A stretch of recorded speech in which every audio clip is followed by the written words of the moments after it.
To me, it's not about trying to become different or trying to get special favors or special accommodations. That to me is a little offensive. I'm the same, and I just ask to be treated the same, if that makes sense. I'll have what she's having.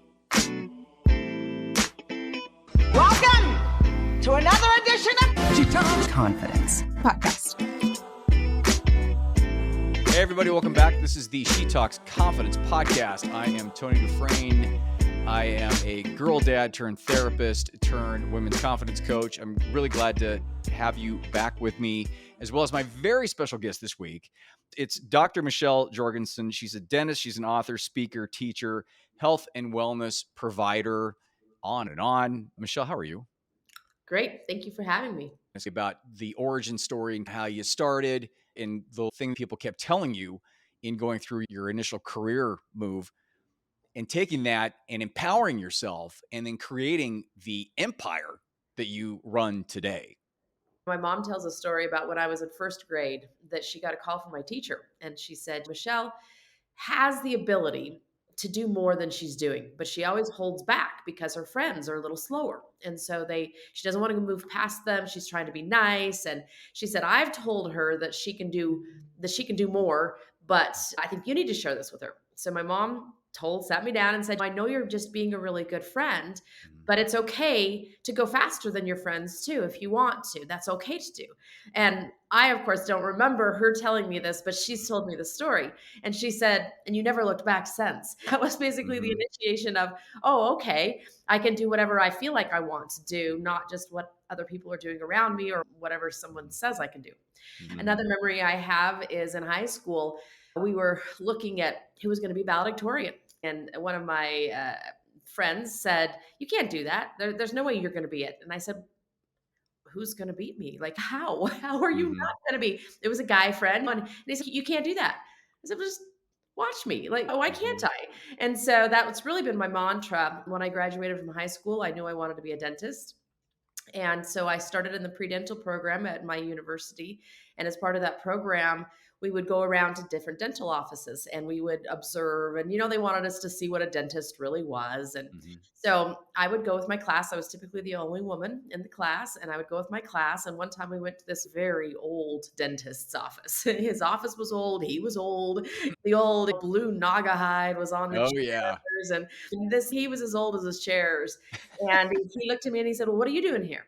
And I said, I'm going to be a dentist. He said, women aren't dentists. They're dental assistants. They're receptionists. They're all these kinds of things. And at the time, I wasn't mature enough to talk to him to his face.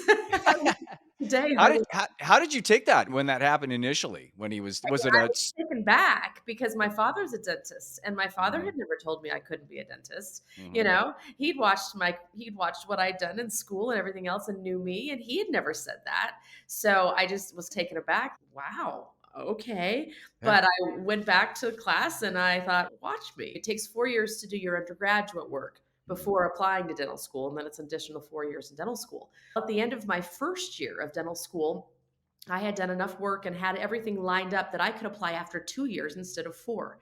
So I went to the pre-dental committee and I said, here's everything that I have. Typically you show up to the committee at the end of the third year. And I was at the end of my first year. And I said, here's everything that I have. I'm ready to apply. And they said, well, you can't do this. You have to take 4 years. And I said, why? If I have all the classes and I have everything done, why do I need to stretch this out over 4 years? You can't do this. I said, watch me. So typically people, they apply to numerous programs, numerous schools. It's thousands and thousands of dollars. And I decided there were only 2 schools I was interested in because my husband at the time would need to transfer. There were only 2 schools. And they said, well, you have to apply to more than that. I said, why? Why spend thousands of dollars and you have to go to them to interview? I said, why? Why can't they come to me? So the 2 schools came to me. They both interviewed me. They both accepted me after 1 year of undergraduate. And so I started dental school after 2 years of undergraduate school. So really what I found through all of this is it's just your own personal belief system. And then I hit dental school, and there were 12 women in my class of about 86. We were a small minority at the time. Now it's almost 50-50, but at the time Mhm. we were a small minority. And all the guys in my class said the only reason you're here is because they have to have a quota. There's a certain quota of women that we have to have in dental school, and so that's the only reason you're here. Really? Then it was like, watch me while I beat the pants off of all of them. I Exactly. graduated second in my class of 86 behind a guy, but he was single and had no life. I let him be first. Yeah, just and it's for his ego, right? So you just you gave it to him. You just, oh, I'll let you have this one. Whatever. And I've been a very much the lone woman in my career for a lot of years. I was for the first 10 years in the county that I practiced in, I was the only woman dentist. And I would show up at meetings, and they would all the gentlemen, and they weren't being unkind, but they would say, "Oh, who's your husband?" So they Right. thought that I was the wife there at the meeting coming with my husband. And I would always, Mhm. I'm not the husband, I'm the dentist. Really? They were kind about it. But again, it was just very much not the expectation. And I had to stick with my own, no, I can do whatever I want to do to be able to push through all these barriers. Did you realize at the time that this was a systemic thing? It was almost like that the unwritten rules, it's the society thing. You were coming up against it and not something that was a personal attack. How did you process that? Because as a young person, a lot of times you're not nuanced enough to understand the layers that go on. I really think it was partly from an early age. My parents have always said you can do whatever you want. And I've always believed that. Mhm. That I really can, and I really believe anyone can. It's just really what you decide, and I think the decision is the challenge. It's deciding what you want. Once you've decided, all the powers in the universe come to help you out. That's my huge Mhm. belief. So I think I knew I could do it.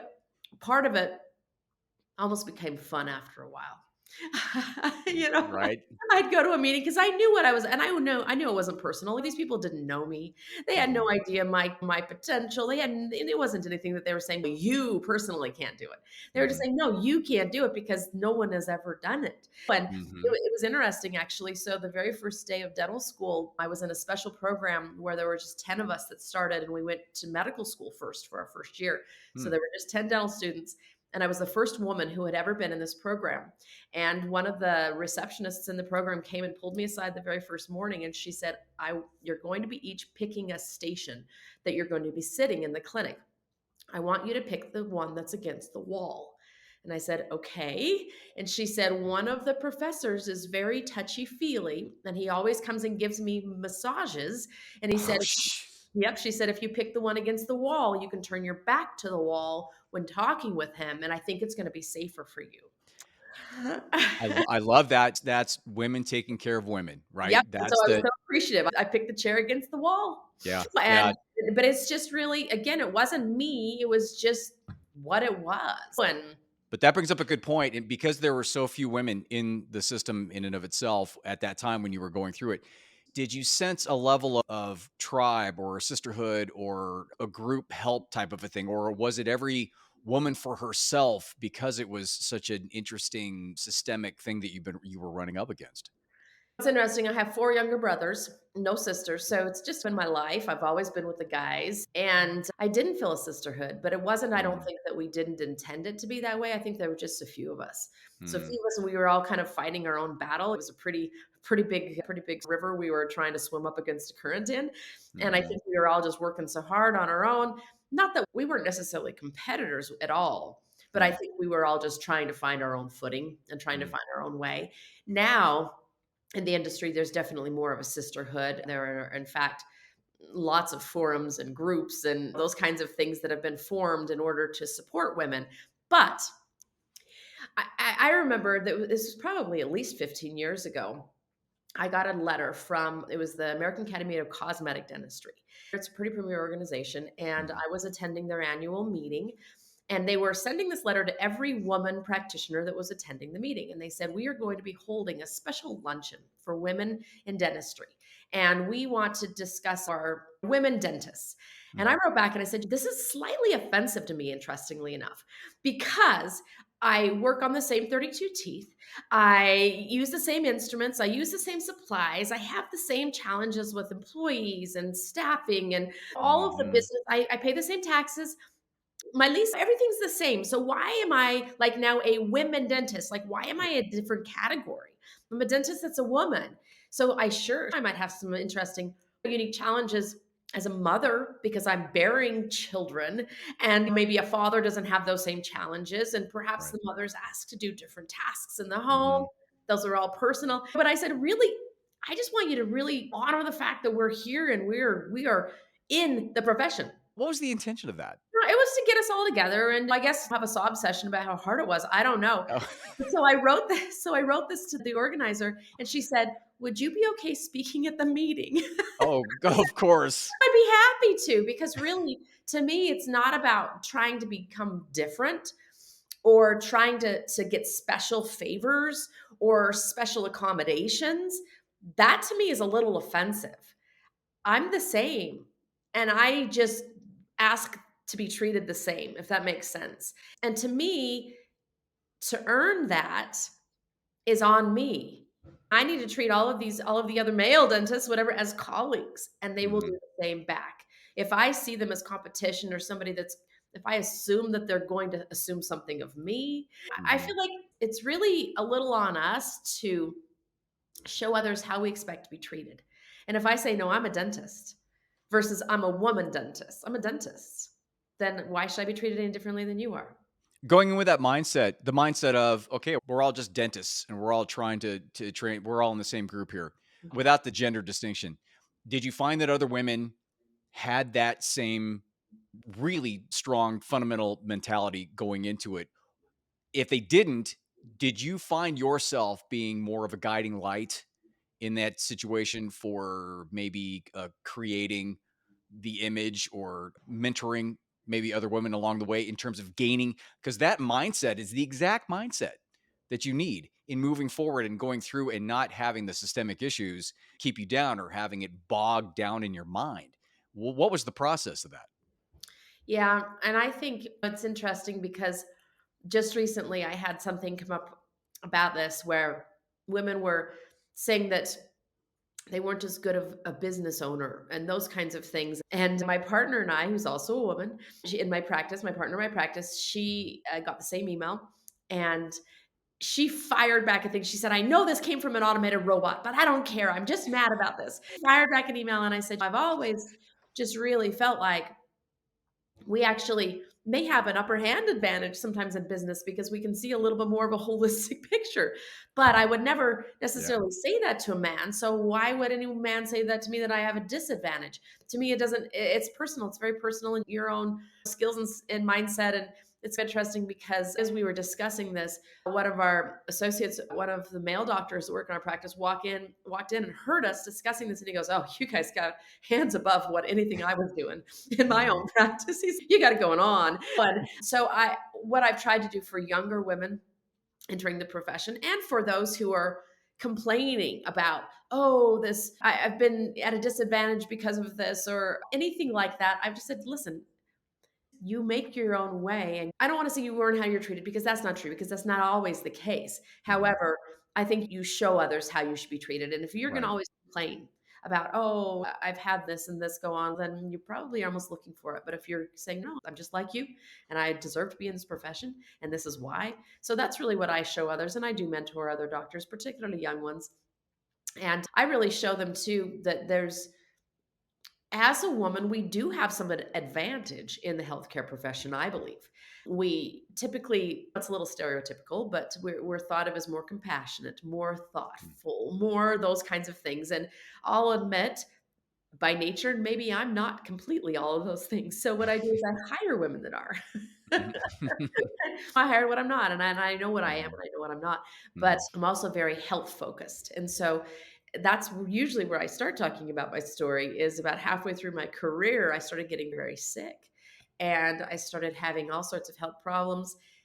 Ended up finding out it was mercury from drilling out mercury fillings or amalgam fillings in So people's you mouths. could get that from just taking them out with your gloves and everything, you could still get the mercury in your Yep, system? because it Wow. creates vapors as you're drilling Oh, on the that's filling. right. it creates Right. mercury vapor, which I was Wow. Okay. breathing in and had been for over a decade. Got Yeah. very sick, didn't know what it was. Dentists don't know about this, Hmm. actually. So I actually just literally yesterday sent 5 dentists some Hmm. information on mercury testing and how to get tested, because some of the things that we just blame on life and age, like brain fog, and my memory was shot and my hands were Hmm. numb, and no, it was mercury.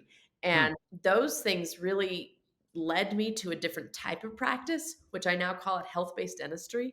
So we look at the overall body when it comes to how we're going to treat your mouth as well, and we look at your the overall body when it says what does your mouth have to contribute. And I believe that women are particularly suited for that focus. Doesn't mean a man can't do it, but I believe that this is something that we're naturally inclined to look at. So I think that there are some things that women don't have to excuse themselves and say, "Oh, we're different, so we can't do." I think we can say, "Oh, we're different, so we can do."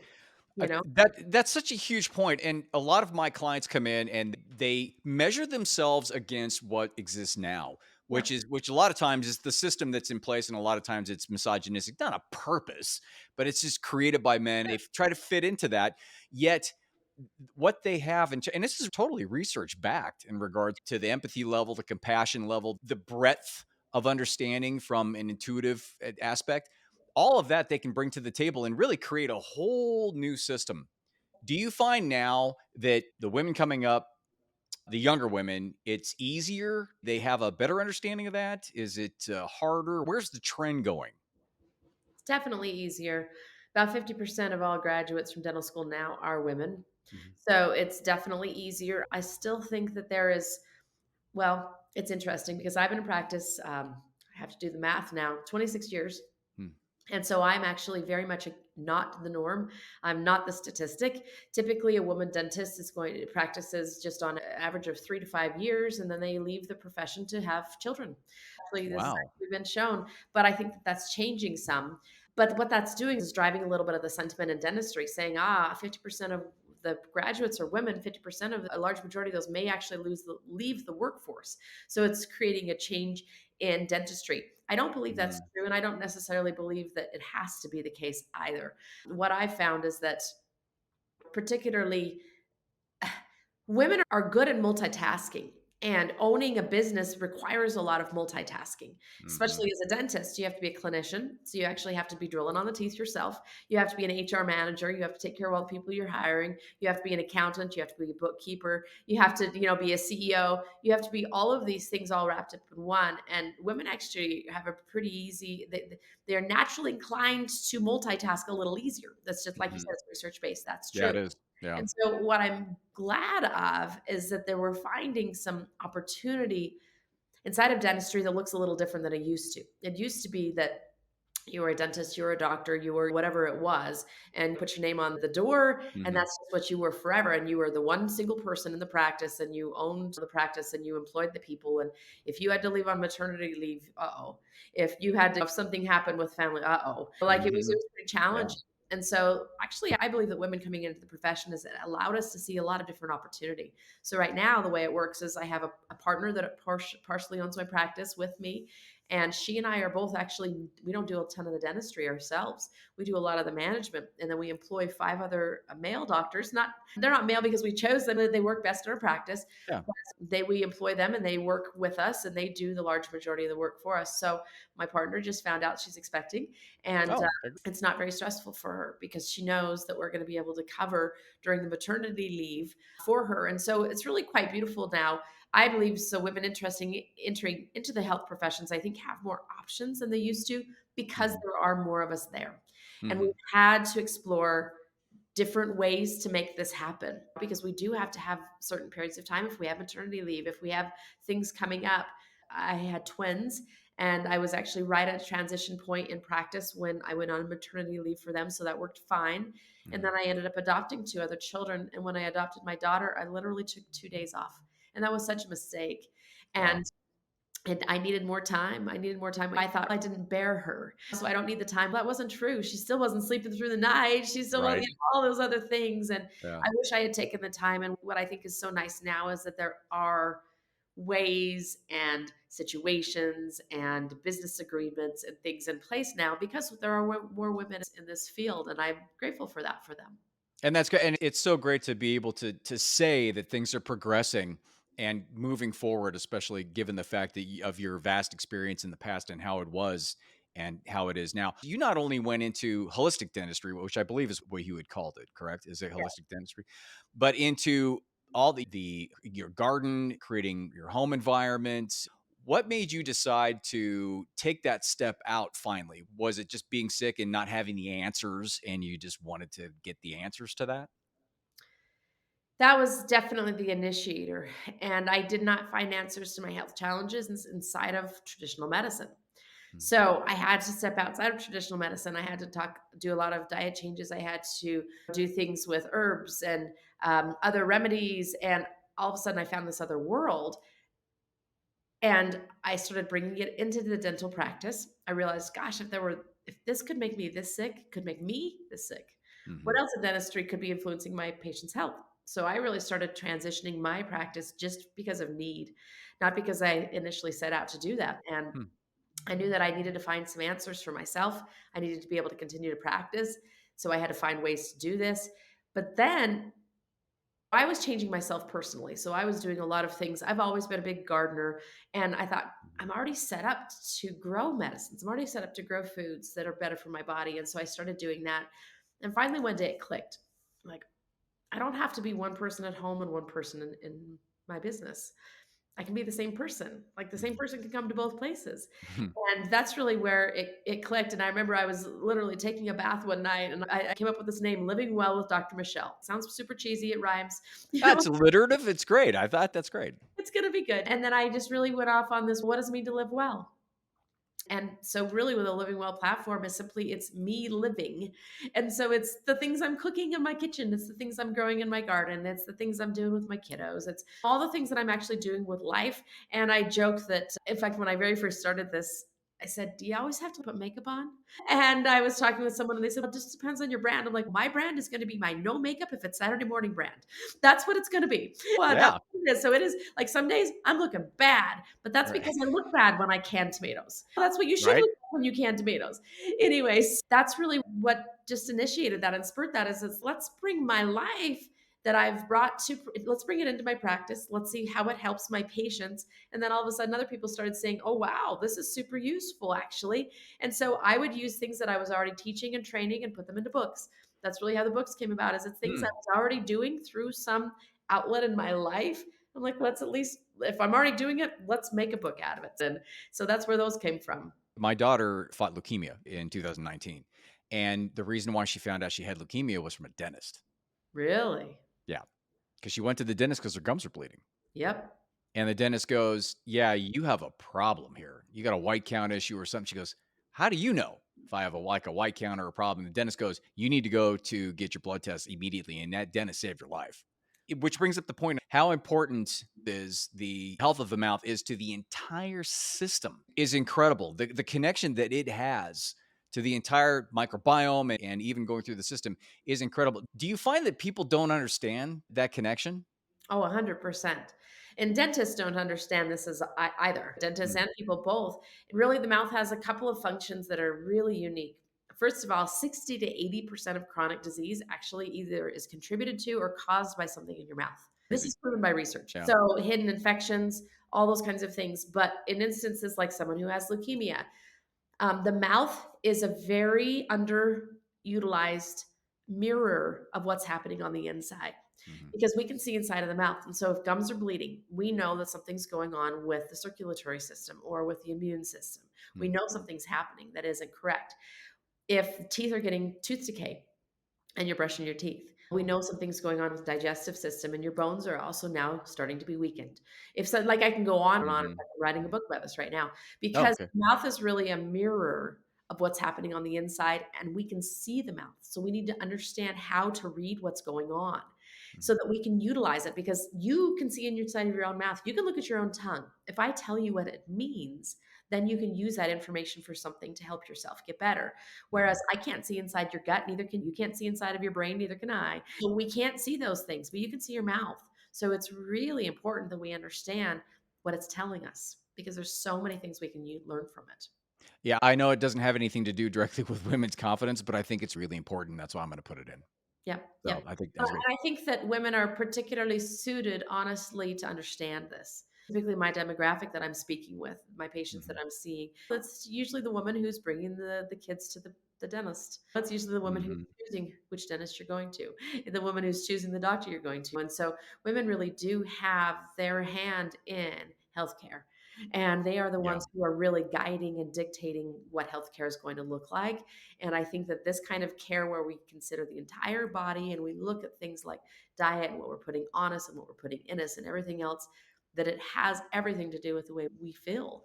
And I Mhm. think that we are very suited to understand that.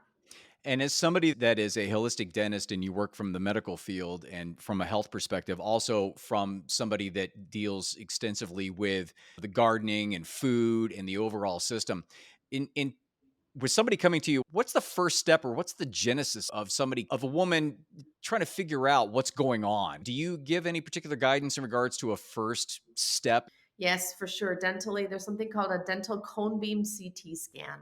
Mhm. And I have every new patient take one. So anytime we say CT scan, people get a little freaked out. They're like, oh, that's like the big machine at the hospital. It's actually very different than that. It's a Mhm. dental specific cone beam that I can see everything. I can see bones, I can see gums, I can see jaws, I can see Mm. airway. Can you breathe adequately?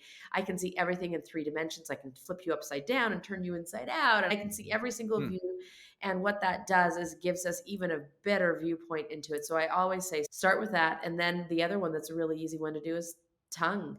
And you can actually look at your tongue. You can go online and say, if my tongue has this, what does it mean? And you can usually find there's things like at the very front of the tongue, it's heart, the sides of the tongue, it's liver and gallbladder.